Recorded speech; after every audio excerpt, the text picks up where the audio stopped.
మనం చూస్తున్న ఈ ప్రపంచం, మనం పీలుస్తున్న గాలి, గడుపుతున్న ఈ క్షణం అంతా ఒక అనంతమైన చక్రంలో భాగం. ఇది పురాణాలు చెప్పే మహాయుగ చక్రం. అసలు ఈ చక్రం ఎప్పుడు మొదలైంది, ఎక్కడ ముగుస్తుంది?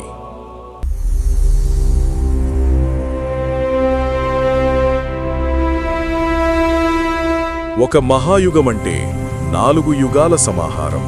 కృత, త్రేత, ద్వాపర, కలి. ఇది కేవలం కాలాలు మాత్రమే కాదు, మనిషి జీవిత ధర్మానికి సాక్ష్యాలు. మొదటిది కృతయుగం. ఇక్కడ ధర్మం 4 పాదాల మీద నడిచిన యుగం. మనుషులకు మరణం వారి చేతుల్లోనే ఉండేది. రోగాలు లేవు, బాధలు లేవు. కానీ ఈ యుగ చివరి దశలోనే విష్ణుమూర్తి మొదటి అడుగుపడింది.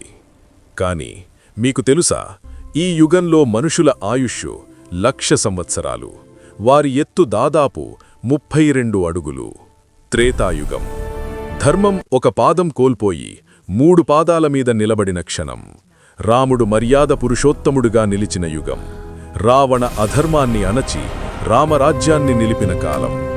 ఈ యుగంలో మానవులు సత్వగుణాలు ఎక్కువగా కలిగి ధర్మాన్ని పాటిస్తూ యజ్ఞాలు, వేదాలను అనుసరిస్తూ జీవించేవారు. అదే సమయంలో పుష్పక విమానం వంటి ఆధునిక సాంకేతికతల సూచనలు కూడా రామాయణంలో కనిపిస్తాయి. ఇది ఆ కాలంలోని జ్ఞానం మరియు విజ్ఞానానికి మూలంగా విరాజిల్లింది. ధర్మం 2 పాదాలకు పడిపోయిన కాలం. కుట్రలు, కుతంత్రాలు ఇంటి గుమ్మం వరకు వచ్చిన యుగం. ఎటు చూసినా రాజ్యకాంక్ష, అన్నదమ్ముల మధ్య యుద్ధం.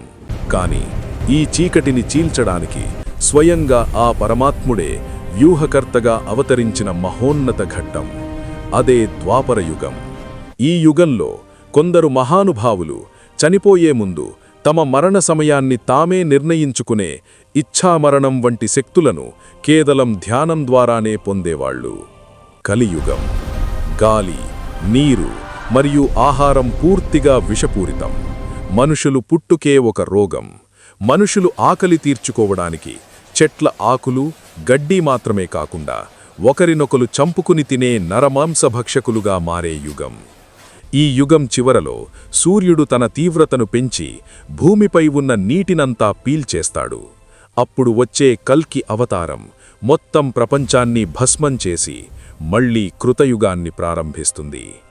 ఇలా సృష్టి ఆరంభం నుండి ప్రళయం వరకు మనకు తెలిసిన కథలు కొన్నే, దాగి ఉన్న రహస్యాలు మరెన్నో. ఈ మహాప్రయాణంలో మేము మిమ్మల్ని యుగాల వెనక్కి తీసుకువెళుతున్నాం. సిద్ధంగా ఉండండి. ఇది మహాయుగ చక్రం. మొదటి అధ్యాయం మిస్ కాకూడదంటే ఇప్పుడే సబ్స్క్రైబ్ చేసుకోండి. ఆ కాలచక్రంలోకి అడుగు పెట్టడానికి సిద్ధంగా ఉండండి. ప్రతి ఆదివారం ఈ మహాప్రయాణంతో మీ ముందుకు వస్తుంది మీ సిఫీ స్టోరీ.